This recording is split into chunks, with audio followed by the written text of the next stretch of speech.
সকল পরিবারকে জয় যিশু। আজকের প্রথম করন্থীয় 9:16 প্রভু বলছে যে ধন্য তাহারা যারা সুসমাচারকে প্রচার করে, আর ধিক তাহাদিগকে যাহারা সুসমাচারকে প্রচার করে না। আর একটা কথা খুব গুরুত্বপূর্ণ, যে যখন তুমি সুসমাচার প্রচার করো কখনো অহংকার বোধ করো না, কারণ ঈশ্বর তোমাকে যা কাজ দিয়েছেন সেই কাজকে তুমি সর্বদা সম্পূর্ণ করো, কারণ ঈশ্বর তোমাকে ভালোবাসে। তাই বন্ধুরা, সর্বদা ঈশ্বরের কার্যকে আনন্দের সহিত করবে, কারণ তিনি বলছেন যে তিনি আমাদেরকে এতটাই ভালোবাসলেন, তিনি জগতে এলেন, তিনি আমাদের জন্য সেই ক্রুশে উঠলেন। প্রভু যীশু খ্রিস্ট, পবিত্র প্রভু যীশু খ্রিস্ট ক্রুশে উঠলেন, আর তিনি সেই রক্ত ঝরালেন, আমাদের সমস্ত জাতিকে তিনি পাপ থেকে তিনি মুক্তি করলেন। আর যারা গ্রহণ করে, যারা স্বীকার করে, ঈশ্বর প্রত্যেকটা মানুষকে তার সন্তান হওয়ার অধিকার দেয়, এবং তিনি প্রত্যেকটা মানুষকে সেই ধার্মিক প্রতিপন্ন করেন।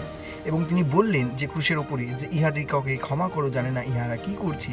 আর তিনি বললেন যে আমি দেখো এদেরকে এতই প্রেম করেছি, যখন তাহলে আমি এদের জন্য একটা সাহায্যকারী পূর্বক পবিত্র আত্মাকে পাঠাবো, যিনি তোমাদেরকে যীশু খ্রিস্টের দ্বিতীয় আগমন পর্যন্ত তোমাদেরকে সাহায্য করবেন। আর পবিত্র আত্মাকে ধন্যবাদ দিই, কারণ পবিত্র আত্মাকে এত ধন্যবাদ দিই, আজকে তিনি আছেন বলেই আজকে আমরা জীবিত। আর তোমাদেরকে সর্বদা বলতে চাই, তোমরা ঈশ্বরের প্রশংসা সর্বদা করো, প্রতিটা সময়ে ঈশ্বরকে ধন্যবাদ দাও। যখন তুমি ঈশ্বরকে ধন্যবাদ দাও, তুমি কখনো গাঁটকে গুনো না যে আমি আজকে দিনে 10 বার ধন্যবাদ দিলাম, 20 বার দিলাম না।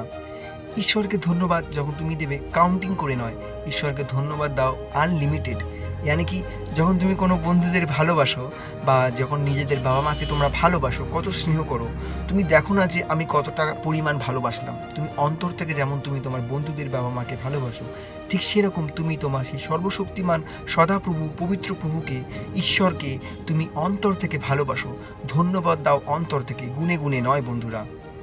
তাই আমি তোমাদের বলতে চাই, একটা গান আমি কিছুদিন আগে দেখছিলাম যে গিন গিনকে স্তুতি করো, তো ওই যে গানটা গুনে গুনে নয়, আমরা যখন স্তুতি করব, যখন ধন্যবাদ দেবো, ঈশ্বরকে সর্বদা আনন্দের সহিত দেবো। কারণ বাক্য বলছে যে দেখো যে তোমরা আমার সন্তান, তোমরা সেই পবিত্র রাজদূতগণ। তাই যখন তোমরা পবিত্র রাজদূতগণ, তাই তোমরা কখনো ভয় পেও না, কারণ আমি সদাপ্রভু তোমাদের সাথে আছি। তাই প্রিয় বন্ধুরা, আজ আমি তোমাদের কিছু কথা বলতে চাই। প্রথমত, এগুলো খুব গুরুত্বপূর্ণ, কালকে আমি স্টাডি করছিলাম। 1 নম্বর হচ্ছে ঈশ্বরের কথাকে মন দিয়ে শোনা, গ্রহণ করা ও কার্য করা। গভীর প্রেম ও করুণা প্রতিদিন রাখতে হবে ঈশ্বরের প্রতি ও মানুষের প্রতি। মানুষকে মৃত্যু থেকে অনন্ত জীবনের প্রতি চালিত করা প্রতিদিন রাখতে হবে, ও ঈশ্বরের কথা সকলকে বলতে হবে। মহান আজ্ঞা ও শীর্ষস্থ চালিয়ে যাওয়া ঈশ্বরের মহান আজ্ঞাকে চালিয়ে যেতে হবে।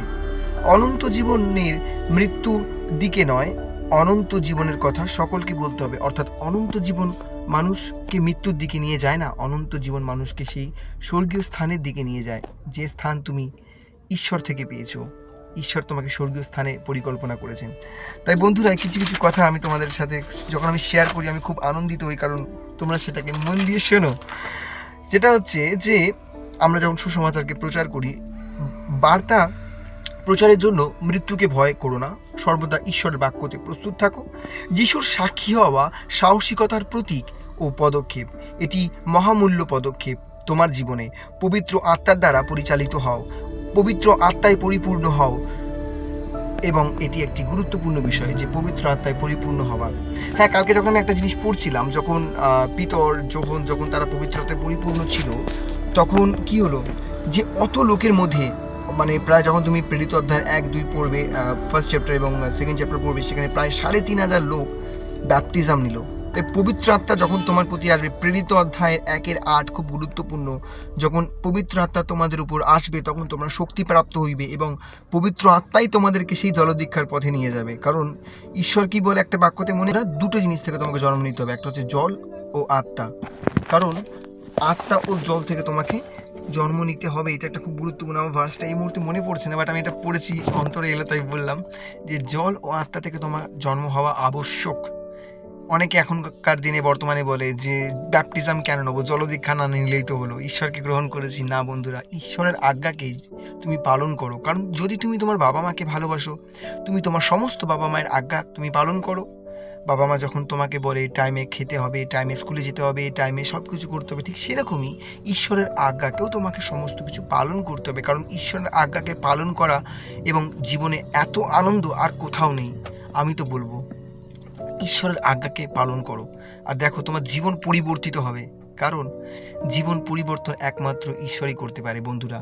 তাই কালকে আমি একটা বাক্য পড়ছিলাম, যে বাক্যটাতে লেখা আছে যে ঈশ্বর আমাদের এতটাই প্রেম করলেন, তিনি বলছেন যে কোনো মনুষ্যের কাছে নতুন জন্মের অধিকার নেই, একমাত্র ঈশ্বর পুত্রের কাছেই সেই মানুষের নতুন জন্মের অধিকার আছে। তাই আমাদের প্রভু যীশু খ্রিস্ট আমাদের এই পৃথিবীতে এলেন এবং যাতে আমরা সেই নতুন জন্মের অধিকার পেতে পারি, তিনি আমাদের জন্য ক্রুশে উঠলেন। সত্যি সেই দিনটার কথা ভাবো তো, এত রক্ত ঝরেছে, লোকে এত কাটা দিয়ে মেরেছে, ছাল উঠে গেছে পেটের, রক্ত বেরোয়েছে, ঝরেছে, কিন্তু তারপরেও তিনি বলছে ইহাদের ক্ষমা করে, ইহারা জানে না কি করছে। তাই আত্মাতে চলো সর্বদা, কারণ আত্মাতে যখন তুমি চলবে তখন তুমি জীবিত হবে। কারণ দেখো, আত্মাতে চলা মানে তুমি জীবিত। কারণ বর্তমান দিনে বহু মানুষ আছে যারা মৃত হয়ে গেছে, কারণ কি, তারা জীবিত কিন্তু তারা আত্মাতে মৃত। তাই আত্মাতে জীবিত হতে হবে। তাই ঈশ্বরের বাক্যকে প্রতিদিন খেতে হবে, অধ্যয়ন করতে হবে, পড়তে হবে, পাগলের মতো পড়তে হবে। কারণ দেখো, সময় বইয়া যায় নদী স্রোতের মতো, রবীন্দ্রনাথ ঠাকুর তো বলেইছে যে সময় চলে যায় সে সময় কখনো ফিরে আসে না, কারণ সময় খুব বহুমূল্যবান। তাই আমি বলি, সময়ের সাথে সাথে তুমিও একজন খুব বহুমূল্যবান। সময় যেমন তোমার জীবনে বহুমূল্যবান, সময় থেকেও তুমি কিন্তু সব থেকে বড় বহুমূল্যবান একজন মানুষ। তাই সময় থাকতে ঈশ্বরকে জানিয়া লও, সময়কে চিনিয়া লও, আর কতকাল তুমি নিদ্রায় থাকিবে। বন্ধু, এবার ঘুম থেকে ওঠো, মুখ ফুক ধো, আর আসো একসাথে আমরা বাইবেল অধ্যয়ন করি। কারণ ঈশ্বর বলতে, সুসমাচারের সাক্ষীরূপে ঈশ্বর তোমার কি ব্যবহার করবেন। সাহসিকতার আত্মায় পরিপূর্ণ হতে হবে, ঈশ্বরের সাথে যুক্ত থাকতে হবে। হ্যাঁ, যখন তুমি পড়বে দেখবে ওখানে লেখা আছে যোহন ও পিতর তারা ঈশ্বরের সাথে যুক্ত ছিল, এবং অনেক মানুষ নরক থেকে স্বর্গের দিকে চালিত করতে সাহায্য করবে। আজকে সত্যি বলতে গেলে বহু কোটি কোটি মানুষ আছে। আমি প্রায় সময় যখন প্রার্থনা করি, সত্যি ঈশ্বরের কাছে ক্রন্দন করে বলি যে প্রভু, যারা তোমাকে আজকে জানে না তারা যেন তোমাকে জানুক, তারা তোমাকে ভালোবাসুক, তারা তোমার পথে ফিরে আসুক। প্রভু, তুমি যাদেরকে মনোনীত করেছ, তো প্রভু সকলকেই মনোনীত করছেন। তিনি বলছেন যে মনোনীত কম, আহুতি অনেকে। তাই আজকে দেখো, মনোনীত কেন বললো কথাটা প্রভু, এই কারণে বলছে যে শয়তান মানুষকে কি করেছে, 5টা জিনিসকে বন্ধ করেছে। চোখকে বন্ধ করে রেখেছে, আমরা যে চিন্তা পরিকল্পনা করি সেই পরিকল্পনাকে বন্ধ করে রেখেছে।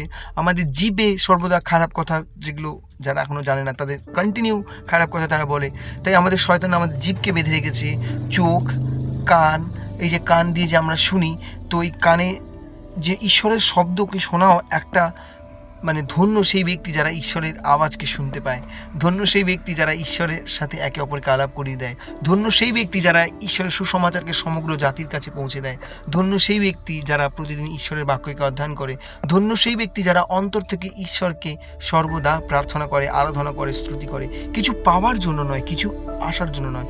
তুমি সর্বদা ধন্যবাদ দাও, যে ঈশ্বরকে বলো যে প্রভু, আমাকে তোমার যে অর্থ, গাড়ি কিছু চাই না। অনেক আছে না যে বলে যে প্রভু আমাকে অর্থ দাও, গাড়ি দাও, বাংলা দাও, টাকা দাও। ঈশ্বরকে খালি এটা বলো যে প্রভু, আমার এই জগতের কিছু চাই না, আমাকে শুধু তোমাকে চাই। হ্যাঁ বন্ধুরা, হচ্ছে যে প্রভুকে বলো যে প্রভু, তুমি আমার হৃদয়ে আজ থেকে বসবাস করো, তুমি আমার হৃদয়ে থাকো। ঈশ্বর যখন এই হৃদয়ে থাকবে না বন্ধুরা, আর কিচ্ছু লাগবে না। কারণ তার প্রেম মহান, জগতের প্রেম।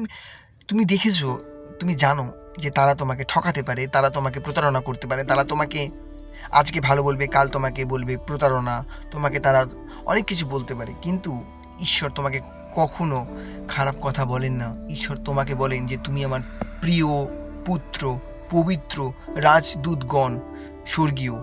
তাই এই জগতে যখন তুমি এসেছো ঈশ্বরের পরিকল্পনায়, তাই ঈশ্বরের কার্যকে আগামী দিনে তুমি সম্পূর্ণ করতে শেখো, অনন্ত জীবনের অধিকারী সে জীবন মুকুট পেতে তুমি দৌড়াও। ঈশ্বর বলে যে তোমরা সকলে যে দৌড়াচ্ছ, সকলে কিন্তু দৌড়াচ্ছে, কিন্তু মুকুট তো একজনই পাচ্ছে। কিন্তু কথা হচ্ছে যে তোমরা সকলে দৌড়াও মুকুটের, জীবন মুকুটের। আজকে আমরা দৌড়াচ্ছি। আজকে সত্যি বলতে গেলে দেখো, ঈশ্বর বলে যে ধন্য সেই ব্যক্তি যারা ঈশ্বরের সাথে গমনাগমন করে। তো কীভাবে গমনাগমন করবে? প্রতিদিন ঈশ্বরের বাক্যকে পাঠ করবে। তুমি যেখানেই থাকো না কেন, তোমার কাছে সময়কাল, স্থান সব কিছুর থেকেও বড় বিষয় হলো ঈশ্বরকে জানা। কারণ দেখো, তুমি জগতে এলে, সময় থাকতে যদি তুমি ঈশ্বরকে যদি নাই বা চিনলে, তাহলে এই জীবন তোমার বৃথা। তাই এই জীবনকে বৃথা যেতে দিও না। এই জীবন, তুমি একটা অসাধারণ মানুষ, তুমি কোনো সাধারণ নয়, তুমি একটা বহু মূল্যবান মানুষ, যা সময়ের থেকেও। তাই বন্ধুরা, সময় থাকতে থাকতে সদাপ্রভু ঈশ্বর প্রভু যীশু খ্রিস্টকে জানো। কারণ দেখো, আজকে আমি তোমার প্রিয় ছোট্ট ভাই ডেভিড তোমাদেরকে বলছি, কারণ আমি যা পেয়েছি তা আমি তোমাদের বলছি, সত্যের সহিত বলছি, কারণ সত্যের আত্মা যখন আমার অন্তরে ঈশ্বর আছেন, তাই অন্তর থেকে আমি তোমাদের এই কথাগুলো বলছি। ঈশ্বর বলছে যে তিনি তোমাদের প্রেম করেন, তিনি তোমাদেরকে ভালোবাসেন। তোমরা প্রভুর প্রতি মন ফেরাও, শয়তানের প্রতি মন ফিরিও না, কারণ সে মানুষকে শুধু নাশ করতে জন্মেছে, আর ঈশ্বর মানুষকে নতুন জীবন দিয়েছেন। তাই তোমরা ঈশ্বরের সন্তান, তোমরা কোনো শয়তানের সন্তান নয়।